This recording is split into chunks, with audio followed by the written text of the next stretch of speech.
شادی کو بھی 4 ماہ گزرے، بیوی نے بچہ پیدا کیا۔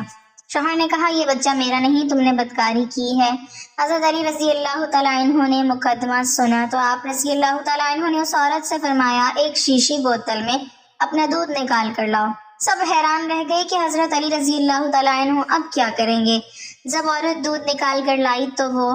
بسم اللہ الرحمن الرحیم۔ ذرا تصور کیجئے ایک عورت جس کی شادی کو بھی صرف 4 ماہ گزرے ہوں، اس کے ہاں بچہ پیدا ہو جائے اور شوہر یہ کہہ دے کہ یہ بچہ میرا نہیں، میری بیوی نے میرے ساتھ خیانت کی ہے، تو ایسے الزام کے بعد اس عورت پر کیا گزرے گی؟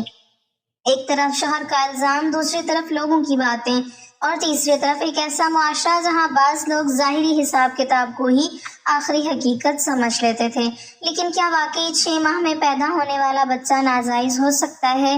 کیا قرآن مجید نے اس بارے میں کوئی رہنمائی دی ہے؟ اور اگر کوئی شخص صرف اپنے اندازے کی بنیاد پر کسی پاک دامن عورت پر بدکاری کا الزام لگاتے تو اس کے انجام کے بارے میں اسلام کیا کہتا ہے؟ یہ ایک ایسا واقعہ ہے جس میں ہمیں حضرت عثمان غنی رضی اللہ تعالیٰ عنہ، حضرت علی رضی اللہ تعالیٰ عنہ اور قرآن مجید کی آیات سے ایک عظیم سبق ملتا ہے۔ لیکن اس واقعے کو سمجھنے سے پہلے یہ بات ذہن میں رکھنا ضروری ہے کہ کسی عورت کی عزت کے بارے میں فیصلہ کرنا معمولی بات نہیں، کیونکہ اسلام نے بدکاری کا الزام لگانے کے لیے واضح شرعی اصول مقرر کیے ہیں۔ روایت میں آتا ہے کہ حضرت عثمان غنی رضی اللہ تعالیٰ عنہ کے زمانہ خلافت میں ایک شخص آپ کی خدمت میں حاضر ہوا اور اس نے اپنا معاملہ بیان کرتے ہوئے کہا کہ میری شادی کو بھی 6 ماہ ہوئے ہیں اور میری بیوی کے ہاں بچہ پیدا ہو گیا ہے، لہٰذا مجھے شک ہے کہ یہ بچہ میرا نہیں ہے۔ اس زمانے کے بعض لوگوں کے ذہن میں یہ بات مشہور تھی کہ بچے کی پیدائش کے لیے 9 ماہ کا عرصہ ضروری ہے، اس لیے 6 ماہ بعد بچے کی ولادت کو وہ نکاح سے پہلے کے حمل کی طرف منسوب کرنے لگتے تھے۔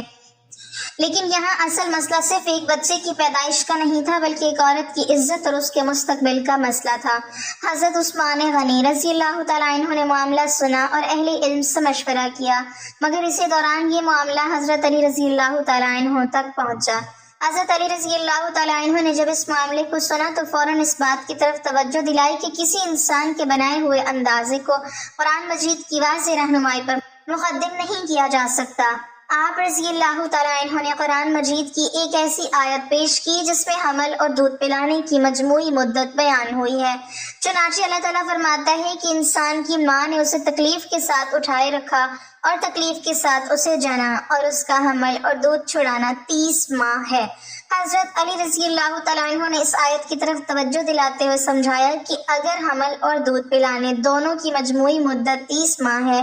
اور دوسری طرف قرآن مجید نے بچے کو پورے 2 سال دودھ پلانے کی مدت بھی بیان فرمائی ہے، تو 30 ماہ میں سے 24 ماہ نکلنے کے بعد 6 ماہ باقی رہ جاتے ہیں۔ اس کا مطلب یہ ہوا کہ 6 ماہ میں بچے کی پیدائش شرعاً ممکن ہے اور صرف 6 ماہ میں ولادت کی بنیاد پر کسی عورت کو بدکاری کا مرتکب قرار نہیں دیا جا سکتا۔ یہ وہ مقام تھا جہاں ایک بظاہر مشکل معاملہ قرآن مجید کی روشنی میں واضح ہو گیا۔ سوچنے کی بات ہے کہ آج بھی ہم کتنی مرتبہ کسی انسان کے بارے میں صرف ظاہری بات، سنی سنائی خبر یا اپنے اندازے کی بنیاد پر فیصلہ کر لیتے ہیں، حالانکہ قرآن ہمیں بار بار تحقیق، احتیاط اور عدل کا حکم دیتا ہے۔ ایک عورت جس پر الزام لگا دیا گیا تھا، اس کے لیے یہ صرف ایک مقدمہ نہیں تھا بلکہ اس کی پوری زندگی کا سوال تھا، اور اگر حضرت علی رضی اللہ تعالیٰ عنہ کی بصیرت قرآن کی طرف توجہ نہ دلاتی تو ایک بے گناہ عورت پر انتہائی سنگین الزام لگ سکتا تھا۔ یہی وجہ ہے کہ اس واقعے کا سب سے بڑا سبق یہ ہے کہ دین میں جذبات سے نہیں بلکہ قرآن و سنت کی روشنی میں فیصلہ کیا جاتا ہے۔ اللہ تعالیٰ نے قرآن مجید میں فرمایا کہ اگر کوئی شخص پاک دامن عورتوں پر الزام لگائے اور 4 گواہ پیش نہ کر سکے تو اسے کوڑے لگائے جائیں اور اس کی گواہی کبھی قبول نہ کی جائے، کیونکہ وہی لوگ فاسق ہیں۔ لہٰذا کسی عورت پر صرف شک کی بنیاد پر بدکاری کا الزام لگانا اسلام میں انتہائی سنگین معاملہ ہے۔ یہاں ہمیں یہ بھی سمجھنا چاہیے کہ 6 ماہ میں بچے کی پیدائش کا مطلب ہرگز یہ نہیں کہ ہر ایسا بچہ لازماً 6 ماہ ہی کے حمل سے پیدا ہو، بلکہ اس واقعے کا مقصد یہ واضح کرنا ہے کہ صرف مدت نکاح دیکھ کر کسی بچے کو ناجائز قرار دینا درست نہیں۔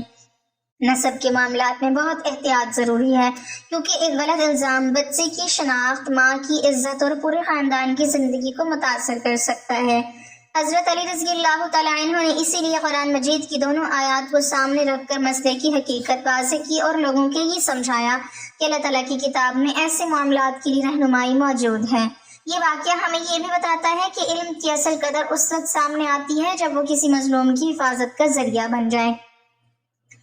حضرت علی رضی اللہ تعالیٰ عنہ کی قرآن فہمی نے ایک ایسے معاملے میں روشنی پیدا کی جس میں عام حساب کتاب دیکھنے والوں کو کوئی اور نتیجہ دکھائی دے رہا تھا، اور یہاں ایک بہت بڑا سبق ہمارے لیے بھی ہے کہ جب معاملہ عزت، نسب اور کسی انسان کے کردار کا ہو تو زبان کو روک لینا چاہیے، تحقیق کے بغیر بات نہیں کرنی چاہیے اور اپنی طرف سے شرعی فیصلہ نہیں سنانا چاہیے،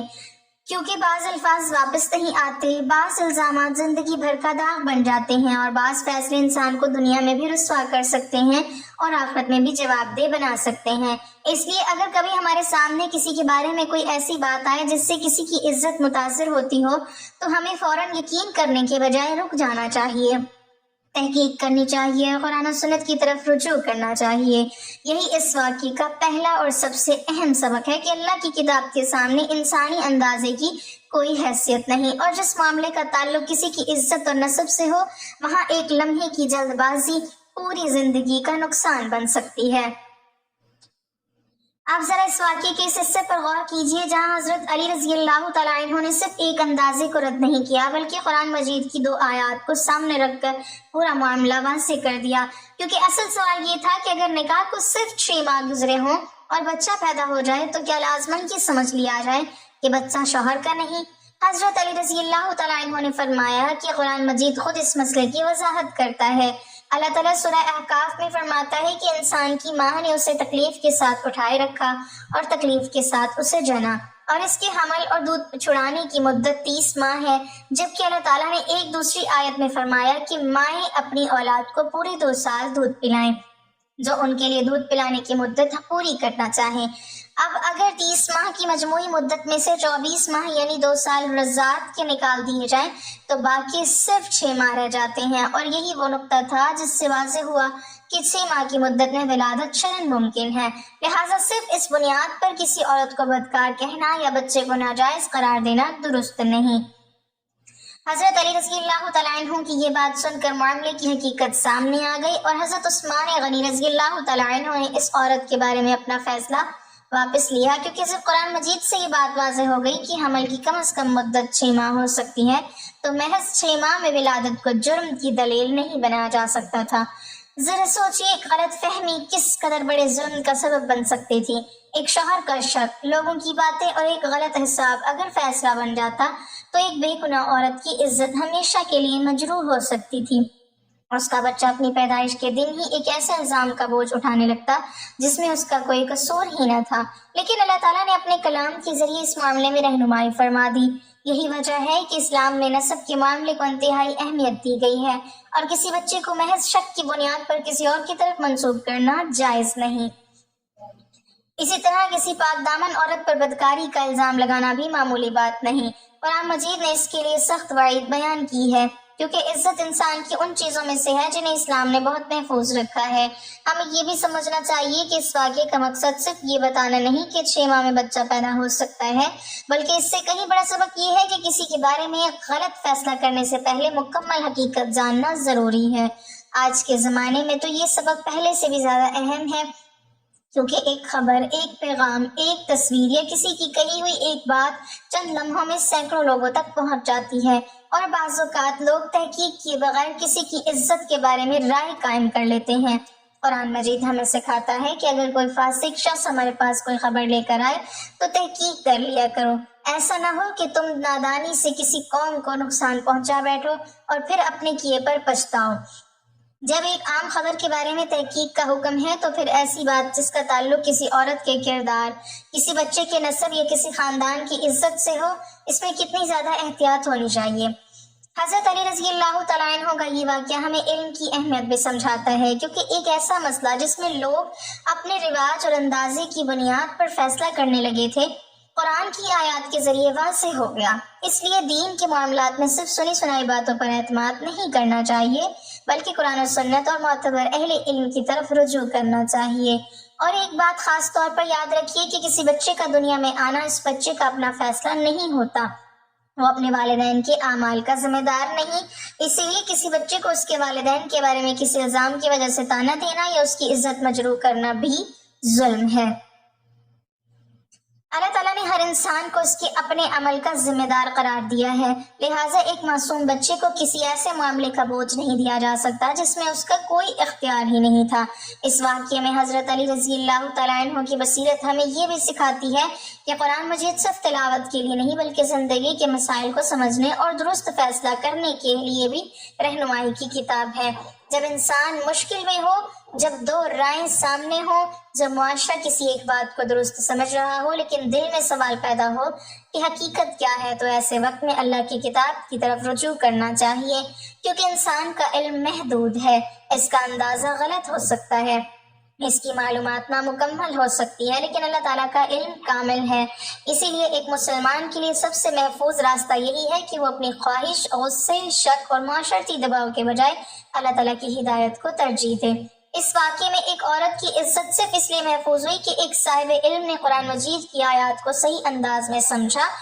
اور معاملے کو جذبات کے بجائے دلیل کی روشنی میں دیکھا۔ آج ہمیں بھی اپنے گھروں، خاندانوں اور معاشرے میں یہی اصول اپنانا چاہیے۔ کسی کی بہو، بیٹی، بیوی یا ماں کے بارے میں کوئی بات سنیں تو فوراً فیصلہ نہ کریں، کسی بچے کے نسب پر شک ہو تو اپنی زبان سے فتویٰ نہ دیں، اور کسی کی عزت کے بارے میں ایسی بات نہ پھیلائیں جس کا ہمیں یقین اور شرعی ثبوت حاصل نہ ہو، کیونکہ عزتوں کی حفاظت بھی عبادت ہے اور زبان سے کسی پر ظلم کرنا بھی گناہ ہے۔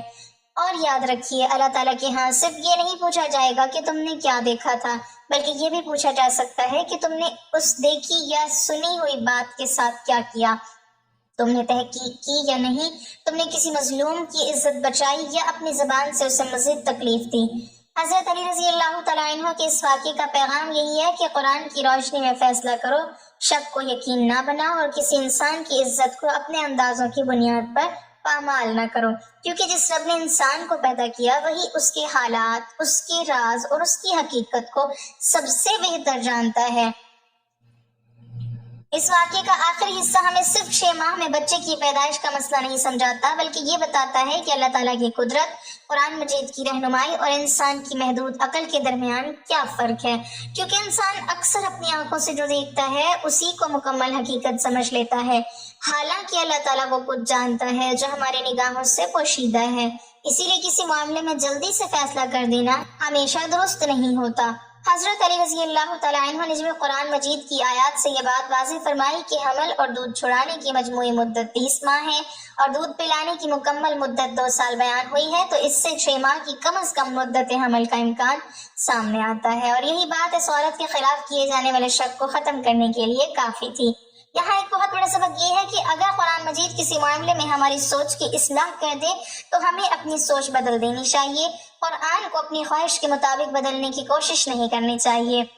آج بھی ہمارے معاشرے میں بہت سے ایسے معاملات ہیں جہاں لوگ رسم و رواج، سنی سنائی باتوں یا اپنے ذاتی تجربے کو دین کا حکم سمجھ لیتے ہیں، حالانکہ دین کا فیصلہ قرآن و سنت سے معلوم ہوتا ہے۔ اسی طرح کسی عورت کے کردار کے بارے میں صرف اس وجہ سے شک کرنا کہ بچے کی پیدائش جلد ہو گئی، اسلام کے اصولوں کے خلاف ہے۔ بچے کی پیدائش کا وقت ہر انسان میں ایک جیسا نہیں ہوتا، اور کسی مخصوص مدت کو اپنی طرف سے ایسا قطعی قانون بنا دینا کہ اس سے کم مدت میں بچہ پیدا ہو ہی نہیں سکتا، درست طریقہ نہیں۔ اللہ تعالیٰ چاہے تو اسباب کے ذریعے چیزیں پیدا فرماتا ہے، اور وہ اسباب پر بھی پوری قدرت رکھتا ہے، کیونکہ وہی خالق ہے اور اس کی قدرت ہماری سمجھ سے کہیں زیادہ وسیع ہے۔ ہم دیکھتے ہیں کہ اللہ تعالیٰ نے حضرت آدم علیہ السلام کو بغیر ماں اور باپ کے پیدا فرمایا، حضرت حوا علیہ السلام کو حضرت آدم علیہ السلام سے پیدا فرمایا، اور حضرت عیسیٰ علیہ السلام کو بغیر والد کے اپنی قدرت کی نشانی بنا کر دنیا میں بھیجا۔ لہٰذا اللہ تعالیٰ کی قدرت کو انسان کے محدود تجربے کے ساتھ نہیں تولا جا سکتا۔ البتہ اس کا مطلب یہ بھی نہیں کہ ہر غیر معمولی واقعے کو فوراً معجزہ قرار دے دیا جائے، بلکہ مسلمان کا طریقہ یہ ہے کہ وہ قرآن و سنت کے واضح اصولوں کو سامنے رکھے، اور جہاں علم نہ ہو وہاں اہل علم سے رجوع کرے۔ اسی طرح ہمیں حدیث رسول صلی اللہ علیہ وسلم سے انسانی تخلیق کے مراحل کا بھی اندازہ ہوتا ہے۔ حضرت عبداللہ بن مسعود رضی اللہ تعالیٰ عنہ سے روایت ہے کہ رسول اللہ صلی اللہ علیہ وسلم نے انسان کی تخلیق کے مراحل بیان فرمائے کہ تم میں سے ہر شخص کی پیدائش کا ماہ اس کی ماں کے پیٹ میں ایک مدت تک جمع ہوتا ہے، پھر اسی طرح ایک اور مدت گزرتی ہے، پھر اسی طرح گوشت کے لوتھڑے کی کیفیت آتی ہے، پھر فرشتہ بھیجا جاتا ہے اور اسے اس کے رزق، اس کی عمر اور اس کے عمل اور اس کے انجام کے بارے میں لکھنے کا حکم دے دیا جاتا ہے، پھر اس میں روح پھونکی جاتی ہے۔ یہ صحیح حدیث ہمیں انسان کی پیدائش کے بارے میں غور و فکر کی دعوت دیتی ہے اور یہ احساس دلاتی ہے کہ جس رب نے ایک معمولی نطفے سے انسان کو وجود بخشا، اس کی قدرت کا احاطہ ہماری عقل نہیں کر سکتی۔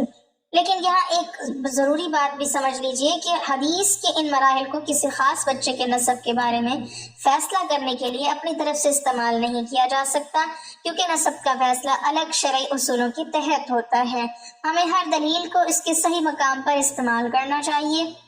یہی علم کی دیانت ہے۔ اور اس واقعے کا سب سے دردناک پہلو یہ ہے کہ اگر کسی عورت پر صرف شک کی بنیاد پر بدکاری کا الزام لگا دیا جائے تو اس کے دل پر کیا گزرتی ہوگی، اس کے گھر والوں پر کیا بیتے گی اور اس معصوم بچے کا کیا قصور ہوگا۔ اسی لیے اسلام نے عزتوں کی حفاظت کے لیے سخت اصول مقرر کیے ہیں۔ اللہ تعالیٰ نے ہمیں سکھایا کہ کسی کے بارے میں ایسی بات نہ کہو جس کا علم تمہیں نہ ہو، اور رسول اللہ صلی اللہ علیہ وسلم نے بھی مسلمانوں کو ایک دوسرے کی عزت اور جان و مال کی حرمت کی تاکید فرمائی۔ لہٰذا شوہر اور بیوی کے درمیان اگر کسی معاملے میں شدید شک پیدا ہو جائے تو اسے لوگوں میں پھیلانے کے بجائے شرعی طریقے سے حل کرنا چاہیے، کیونکہ بدگمانی گھر توڑ سکتی ہے، ایک بچے کی زندگی برباد کر سکتی ہے اور خاندانوں کے درمیان ایسی نفرت پیدا ہو سکتی ہے جو برسوں ختم نہیں ہوتی۔ اس واقعے میں ہمیں حضرت عثمان غنی رضی اللہ تعالیٰ عنہ کی طرف سے حضرت علی رضی اللہ تعالیٰ عنہ کی بات قبول کرنے کا بھی سبق ملتا ہے کہ جب کسی صاحب علم کے سامنے قرآن و سنت کی دلیل واضح ہو جائے تو حق کو قبول کرنے میں تکبر نہیں ہونا چاہیے۔ انسان کتنا ہی بڑا کیوں نہ ہو وہ خطا سے محفوظ نہیں، لیکن عظمت یہ ہے کہ جب حق سامنے آئے تو انسان فوراً اپنی رائے چھوڑ دے۔ یہی وہ اخلاق ہے جس کی ہمیں آج سب سے زیادہ ضرورت ہے۔ ہم اکثر اپنی بات درست ثابت کرنے کے لیے دلیل تلاش کرتے ہیں، لیکن دین ہمیں یہ سکھاتا ہے کہ پہلے حق تلاش کرو، پھر اپنی رائے کو حق کے لیے تابع کرو۔ ناظرین، اس واقعے کو اپنے دل میں ایک نصیحت کے طور پر رکھ لیجئے کہ کسی کی عزت کے بارے میں فیصلہ کرنے سے پہلے 100 مرتبہ سوچیں۔ کسی بچے کے نسب پر شک ہو تو اپنی زبان کو روکیں اور کسی کی زندگی کے بارے میں سنی سنائی بات کو حقیقت بنا کر آگے نہ پھیلائیں۔ ہو سکتا ہے جس شخص کو آپ قصوروار سمجھ رہے ہوں وہ اللہ کے نزدیک بے گناہ ہو، اور ہو سکتا ہے جس بات کو آپ معمولی سمجھ کر بیان کر رہے ہوں وہ کسی انسان کے لیے زندگی بھر کا زخم بن جائے۔ قرآن ہمیں تحقیق سکھاتا ہے، عدل سکھاتا ہے، حسن ظن سکھاتا ہے اور انسانوں کی عزت کی حفاظت سکھاتا ہے۔ اللہ تعالیٰ ہمیں ایسی زبان عطا فرمائے جو کسی کی عزت نہ چھینے، ایسی عقل عطا فرمائے جو فیصلہ کرنے سے پہلے تحقیق کرے، اور ایسا دل عطا فرمائے جو حق سامنے آنے پر اپنی غلطی ماننے سے نہ گھبرائے۔ اور اگر کبھی ہمارے سامنے کسی کے بارے میں کوئی ایسی خبر آئے جس سے کسی کی عزت متاثر ہوتی ہو تو ہمیں چاہیے کہ اسے آگے بڑھانے کے بجائے وہیں روک دیں، کیونکہ ممکن ہے اللہ تعالیٰ ہمیں کسی مظلوم کی عزت بچانے کا ذریعہ بنانا چاہتا ہو۔ یہی اس واقعے کا اصل پیغام ہے کہ قرآن کی روشنی میں فیصلے کرو، شک کو حقیقت نہ بناؤ، کسی پر تہمت نہ لگاؤ اور اللہ تعالیٰ کی قدرت پر یقین رکھو۔ اللہ پاک ہمیں قرآن و سنت کو صحیح سمجھنے، اس پر عمل کرنے، اپنی زبان اور اپنے فیصلوں کی حفاظت کرنے اور دوسروں کی عزت کا خیال رکھنے کی توفیق عطا فرمائے، آمین۔ ناظرین، کمنٹ باکس میں اللہ تعالیٰ کے 99 ناموں میں سے ایک نام ضرور ٹائپ کریں۔